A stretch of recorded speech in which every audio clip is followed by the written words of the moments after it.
మున్నూరు కాపు కుల బంధువులకి నా యొక్క నమస్కారాలు. నేను మీ ఎడ్ల రవికుమార్ పటేల్, హైకోర్టు అడ్వకేట్, అలానే మున్నూరు కాపు డెవలప్మెంట్ ఫోరం రాష్ట్ర అధ్యక్షుని.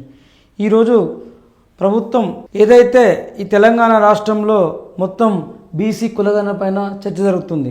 అందులో మున్నూరు కాపుల కులం మన సర్వేలో మన శాతం ఎంత, మన జనాభా ఎంత అనేది ఈ మొత్తం ఊర్లల్లో మండలాలలో కూడా చర్చ జరుగుతుంది. ఇది మీకు క్లారిటీ చేయడం కోసము ఈరోజు మీ ముందుకు రావడం జరిగింది. బీసీ కులగణన చేపట్టినటువంటి ఈ ప్రభుత్వం అందులో మున్నూరు కాపు కులాన్ని సర్వేలో 13.70 లక్షలు అలానే 4వ స్థానంలో చూపడం జరిగింది.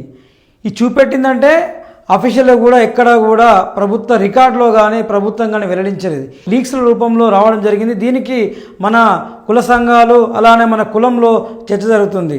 గతంలో కూడా టీఆర్ఎస్ ప్రభుత్వం ఏదైతే టీఆర్ఎస్ ప్రభుత్వము సమగ్ర కుటుంబ సర్వే కార్యక్రమం చేపట్టింది. ఇందులో మున్నూరు కాపులు ఎంత అంటే దీనికి సమాధానం లేదు. ఎందుకంటే వారు కూడా సర్వే నిర్వహించారు కానీ ప్రభుత్వం అధికారికంగా బీసీలు ఎంత, అందులో మున్నూరు కాపులు ఎంత అనేది కూడా వాళ్ళు మన బహిర్గతం చేయలేదు.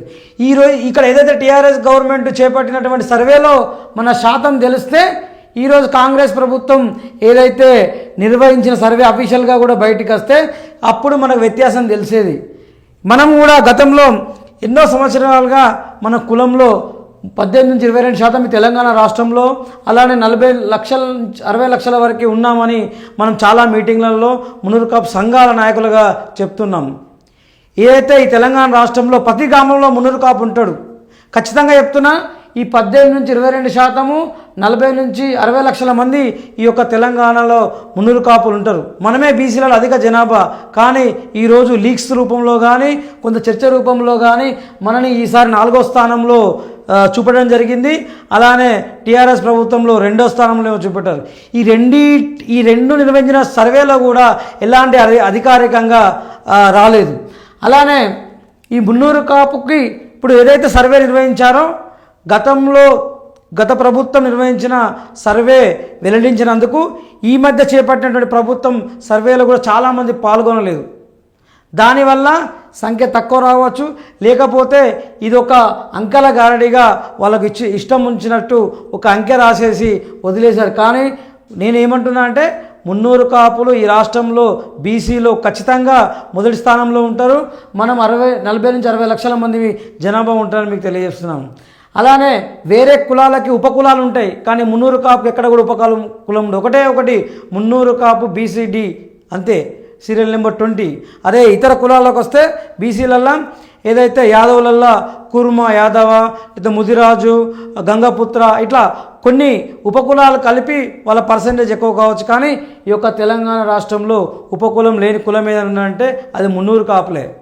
అదే మన ఆంధ్ర కాపులు కూడా హైదరాబాదు, రంగారెడ్డి జిల్లాలో కూడా ఉంటారు. వాళ్ళు కూడా వాళ్ళని ఏదైతే ఓసీలలో చూపడం జరిగింది సర్వేలో. అదే మున్నూరు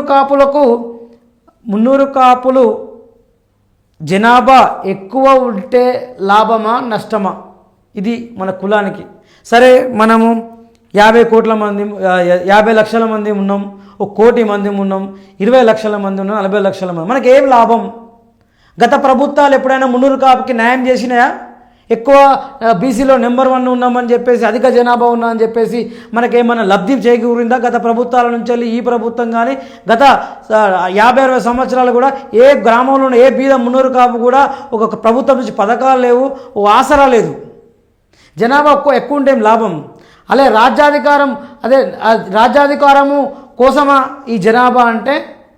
రాజ్యాధికారం రావాలంటే జనాభా అవసరం లేదనేది కూడా ఈ యొక్క ఉమ్మడి రాష్ట్రంలో కానీ తెలంగాణలో కానీ జరిగింది. తక్కువ పర్సెంటేజ్ ఉన్న కులాలే ఈరోజు రాజ్యం వెళ్తున్నాయి.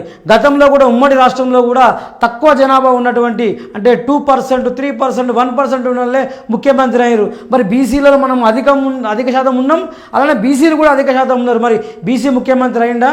మున్నూరు కాపు ముఖ్యమంత్రి అయిందా? కాలేదు. అంటే ముఖ్యమంత్రి కావడానికి ఈ యొక్క ఏదైతే జనాభా అనేది ముఖ్యం కాదని నేను చెప్తున్నా. జనాభా ఉంటే లాభమా నష్టమా అంటే, జనాభా ఉంటే ఆ బీద మున్నూరు కాపు సంక్షేమానికి లాభం జరగాలి. అధికారం కోసం అయితే జనాభా అవసరం లేదు.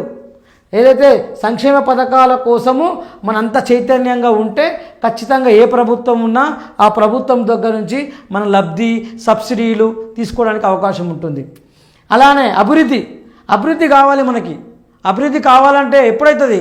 గత ప్రభుత్వంలో చూడండి, గత ప్రభుత్వంలో మన ఎమ్మెల్యేలు 9 మంది ఉన్నారు.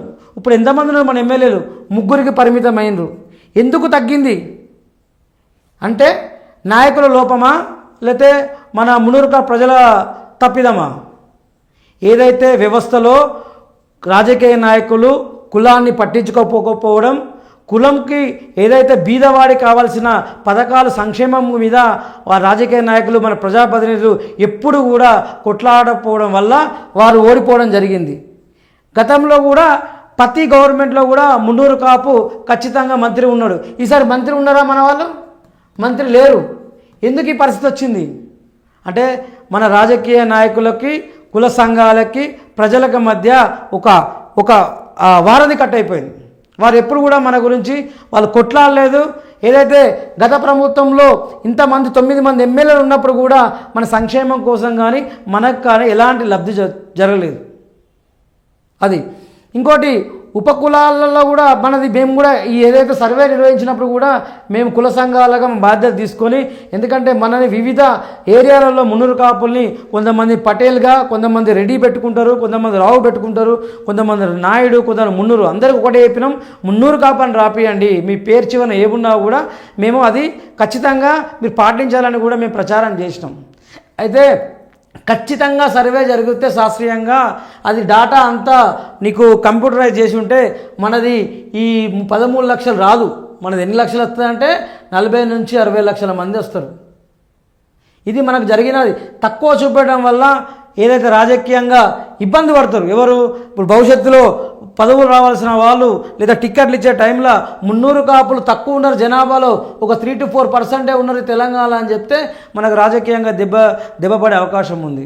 అలానే మనకు సంక్షేమ పథకాల్లో కూడా జనాభా తక్కువ ఉంది కాబట్టి వీళ్ళకు ఇవ్వకపోవడం కూడా జరుగుతుంది. ఇలాంటి సిచ్యువేషన్లో మనము అందరం ఐక్యతగా ఉండి మన సర్వే మనమే నిర్వహించుకుందాం. రాష్ట్ర వ్యాప్తంగా అందరం చైతన్యమై కుల సంఘాలు ఏకమై మన జనాభా ఎంత ఈ రాష్ట్రంలో అనేది మనము సంఘాలంతా ఏక సంఘటన మీద వచ్చి మనం సర్వేనించుకుందాం. ఇంకొకటి ఇప్పుడు కుల సంఘాలు కూడా ఈ మధ్య ఏమైందంటే పార్టీల వారీగా సంఘాలు అయిపోయినాయి. ఒక్కొక్క పార్టీకి ఒక్కొక్క అనుబంధ సంఘంలాగా అయిపోయింది. అంటే పార్టీలో రాజకీయ నాయకులు కుల సంఘాలు నడిపించే పరిస్థితి వచ్చింది. దానివల్ల ఏమవుతుంది, వాళ్ళ పార్టీ లబ్ధి కోసము వాళ్ళు కుల సంఘాలని వాడుకుంటే అప్పుడు కులానికే నష్టం జరుగుతుంది. నష్టం ఎవరు జరుగుతుంది? కులానికి జరుగుతుంది నష్టం. ఎప్పుడైనా ఒకటే చెప్తున్నా, మున్నూరు కాపు ప్రజాప్రతినిధులారా, మీరు కుల సంఘాలని గైడ్ చేయాలి. ఏదైతే బీద మున్నూరు కాపుకి ఎక్కడ అట్టడుగున్నటువంటి బీదవాడికి సంక్షేమ పథకాలు ప్రభుత్వం నుంచి రావడం కోసము మీరు కొట్లాడాలి. కొట్లాడినప్పుడే ఈ 9 నుంచి 3కి వచ్చిన వాళ్ళు రేపు 13, 20 వచ్చినప్పుడు రాజ్యాధికారం వస్తుంది. అలానే కులం అభివృద్ధి చెందుతుంది. జనాభా తక్కువ ఉన్నా ఎక్కువ ఉంటే కాదు సమస్య. ఇక్కడ తక్కువ మనం ఉన్నది ఎక్కువనే, కానీ తక్కువ చూపెట్టాలంటే కొంత కుట్ర జరిగింది. ఆ సర్వే చక్కగా జరగలేదు. ఆ సర్వేను కూడా ఎవరు కన్సిడర్ చేయట్లేదు. ఇప్పటికైనా మనం అందరము ఐక్యతగా ఉండి మన సర్వేనే మనము జిల్లాల మండల గ్రామ వారీగా కుల సంఘాలంతా ఒక తాటి మీదకి వచ్చి ఈ సర్వే నిర్వహించుకొని ప్రభుత్వాన్ని మనం విన్నపిద్దాం. మా జనాభా ఇంతుందని చెప్పేసి ఒక రికార్డు అంటే ఒక ఆథెంటికేషన్ ఒక రిపోర్ట్ తయారు చేసి మనం ఇద్దాం. ఏదైతే ఈ అవకాశం ఇచ్చినటువంటి మున్నూరు కాపు కుల బంధువులందరికీ నాకు నమస్సుమాంజలు, ధన్యవాదాలు.